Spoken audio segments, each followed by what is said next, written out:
अच्छा स्टूडेंट्स, तो हम बात कर रहे थे कि हमारे पास जो ये हम लेंगे, ये कार्बन 2 कार्बन एटम्स हम लेते हैं। एक कार्बन एटम यहाँ पर हम ले चुके हैं। अब हम क्या करते हैं, अब हम दूसरा कार्बन एटम भी यहाँ पर लेते हैं। क्लियर है? तो दूसरा कार्बन एटम हमारे पास किस तरह आएगा, ये हमारे पास दूसरा कार्बन एटम है। इसका ये जो थोड़ा सा बड़ा हो चुका है, मैं थोड़ा सा इसको कम करता हूँ, ये आपके सामने मौजूद है। सही, ये हमारे पास क्या है, sp2 हाइब्रिडाइज ऑर्बिटल, sp2, ये भी sp2 है, ये भी sp2 है, ये सारे sp2 है, sp2।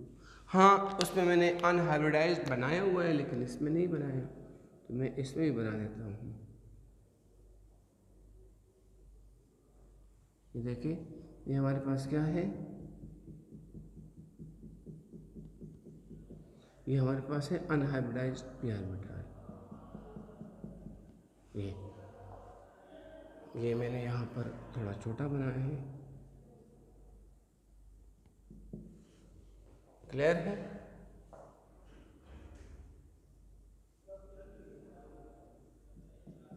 ये हमारे पास, तो जब हमारे पास दो sp2 hybrid orbital hybridised carbon atom get close हो जाते हैं, तो एक कार्बन का एक sp2 दूसरे कार्बन के एक sp2 के साथ मिल जाता है लीनियर ओवरलैपिंग से, और हमारे पास क्या बनता है, हमारे पास एक सिग्मा बॉन्ड बन जाती है। आप देख रहे हैं, ये एक सिग्मा बॉन्ड है। सही, अब बाकी जो हमारे पास हाइब्रिडाइज्ड ऑर्बिटल है 1 2 3 4, इनके साथ हाइड्रोजन के 1s आकर मिल जाते हैं। क्या चीज,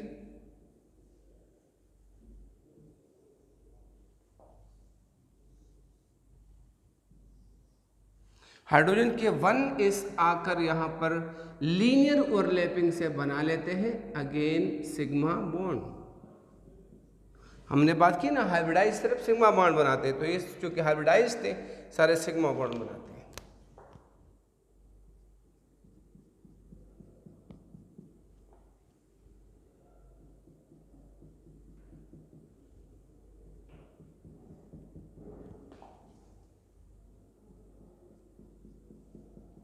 ये आप देख सकते हैं। क्लियर है? अब क्या है जी, हाइब्रिडाइज तो सारे खत्म हो गए। सही, ये B3 और ये B3 तीनों के तीनों हमारे पास उसने बॉन्डिंग कर ली। अब हमारे पास अनहाइब्रिडाइज रह जाते हैं, ये P ये भी है और ये भी हमारे पास अनहाइब्रिडाइज्ड है। तो क्या कर लेते हैं, ये लीनियर पैरेलल ओवरलैपिंग से पाई बॉन्ड बना लेते हैं। क्या चीज, ये पैरेलल ओवरलैपिंग से, ये जो हमारे पास ये जो सिग्मा स्ट्रक्चर है ये बिल्कुल एक प्लेन में है, और जो अनहाइब्रिडाइज है वो उसके वर्टिकल है, बिल्कुल वर्टिकल।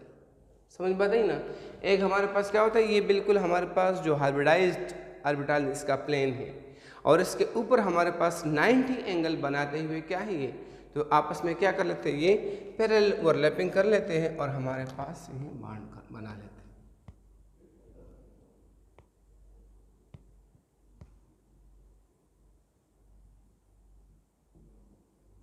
देखिए, ये ऊपर भी होता है और ये नीचे भी होता है।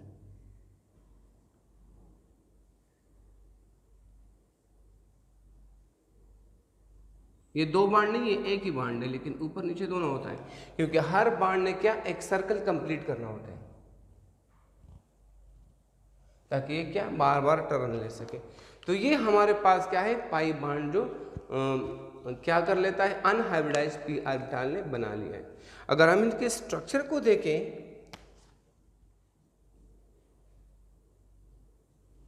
तो हमारे पास किस तरह बन जाता है, ये एक कार्बन है, ये दूसरा कार्बन है। इन दो कार्बन ने पहले क्या कर लिया, एक सिग्मा बॉन्ड बना लिया, फिर इस कार्बन ने एक हाइड्रोजन के साथ सिग्मा बॉन्ड, इसने एक और हाइड्रोजन के साथ क्या सिग्मा बॉन्ड, फिर इसने क्या कर दिया, एक हाइड्रोजन के साथ सिग्मा, और फिर इसने दूसरे हाइड्रोजन के साथ सिग्मा। ये अब इसका अनहाइब्रिडाइज इसके अनहाइब्रिडाइज के साथ क्या कर लेता है, एक पाई बॉन्ड बना लेता है। तो एक इसमें सिग्मा है डबल बॉन्ड में और एक इसमें पाई है। अगर हम इसकी ज्योमेट्री पे जाएं, शेप पे जाएं, तो हमारे पास जो हाइड्रोजन कार्बन कार्बन या हाइड्रोजन कार्बन हाइड्रोजन, ये दोनों बॉन्ड एंगल हमारे पास किसके बराबर होते हैं, ये हमारे पास बराबर तकरीबन 120 डिग्री के। ये कितने होते हैं, 120 डिग्री के। ये भी 120 डिग्री का और ये भी हमारे पास क्या है, 120 डिग्री का होता है। Hydrogen carbon carbon hydrogen carbon hydrogen दोनों हमारे पास अप्रॉक्सीमेटली 120 के होते हैं। बॉन्ड लेंथ की बात करें, अब चूंकि यहाँ पर एंगल 120 है तो जहाँ पर भी 120 है उसको हम कहते हैं ट्राइगोनल प्लेनर। तो हर कार्बन यहाँ पर क्या होता है, ट्राइगोनल प्लेनर होता है।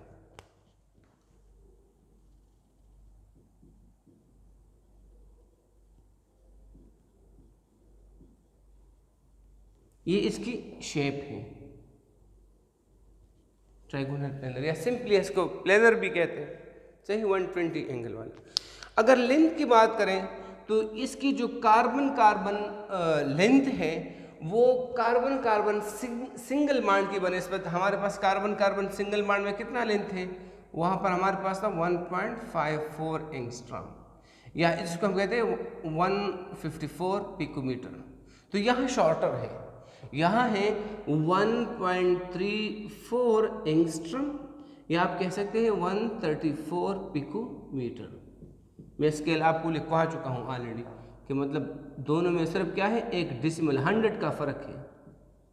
किसका फर्क है, 100 का फर्क है, जिसकी वजह से एक में डेसिमल है और एक में डेसिमल नहीं है, एंगस्ट्रॉम। सही, ये हमारे पास स्ट्रक्चर ऑफ क्या है, इथीन अल्कीन्स के स्ट्रक्चर के बारे में सब कुछ था। क्लियर है। इनकी हमारे पास स्टेबिलिटी वो कम होती है एज कम्पेयर टू अल्केन्स, क्योंकि इसमें पाई बॉन्ड आ जाता है। आप देख चुके हैं पाई बॉन्ड हमारे पास पैरेलल ओवरलैपिंग से बनता है, और पैरेलल ओवरलैपिंग में हमारे पास इसको हम कहते हैं मिनिमम ओवरलैपिंग, ये हमारे पास मैक्सिमम ओवरलैपिंग है, जिसमें हमारे पास जो इलेक्ट्रॉनिक डेंसिटी है वो दो न्यूक्लियाई के बीच में सैंडविच बन जाती है। ये हमारे पास जो बॉन्ड एक्सिस है, this is what, this is bond axis, this is bond axis. तो यहाँ पर लीनियर ओवरलैपिंग में जो इलेक्ट्रॉनिक डेंसिटी है, शेयर्ड इलेक्ट्रॉनिक डेंसिटी, वो बॉन्ड एक्सिस के ऊपर है। सही, तो हमारे पास इस वजह से क्या हो जाती है, ये सैंडविच बिटवीन टू न्यूक्लियाई हो जाते हैं, उसको मैक्सिमम ओवरलैपिंग हम कहते हैं, इसलिए सिग्मा बॉन्ड हमारे पास स्ट्रांग होता है। पाई इस तरह नहीं है। पाई में हमारे पास इलेक्ट्रॉन वो above the bond axis and below the bond axis, above and below होते हैं, ऑन द बॉन्ड एक्सिस नहीं होते। तो यहाँ पर जो हमारे पास ओवरलैपिंग, और यहाँ पर टचिंग भी क्या है, टचिंग बहुत ज़्यादा कम है। हम तो स्ट्रक्चर इस तरह बनाते हैं, लेकिन हम एग्जैक्टली अगर देखें तो जो ये पाई बॉन्डिंग होती है, ओवरलैपिंग इस तरह होती है, थोड़ा सा ये टच होता है।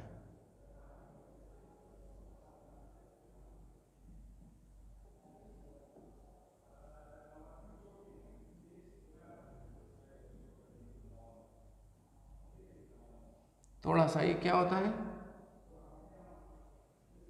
ये होता है। देखिए यहाँ पर भी बहुत छोटा सा टच है, यहाँ पर भी बहुत छोटा सा टच है, जो यहाँ पर ऐसा नहीं है। यहाँ पर अच्छा खासा जो है ना हमारे पास टचिंग है, शेयरिंग है। यहाँ थोड़ा सा टच, तो हम बनाते तो इस तरह है, जंपिंग करते हैं इलेक्ट्रॉन, लेकिन एग्जैक्टली अगर हम इसको देखें तो ये इस तरह होता है, ये बॉन्ड एक्सिस है तो इस तरह। तो चूंकि ये हमारे पास जो पैरेलल ओवरलैपिंग है ये मिनिमम होता है, लिहाजा बॉन्ड इसमें इतना मजबूत नहीं होता, वो कमज़ोर होता है, इजीली वो टूट जाता है, जिसकी वजह से ये फिर अनस्टेबल होते हैं, एडिशन रिएक्शन ये कर सकते हैं। तो ये हमारे पास इसके बारे में, स्ट्रक्चर ऑफ अल्कीन्स के बारे में बहुत कुछ था, इसमें और कुछ ज़्यादा नहीं है जिसको हम डिस्कस करें। तो वीडियो यहाँ तक इनफ है। अगर इसमें आपका कोई क्वेश्चन है तो आप कमेंट्स में मुझे नीचे लिखकर क्वेश्चन पूछ सकते हैं, मैं इंशाल्लाह उसके I will try my best to answer all of your questions. Thank you so much.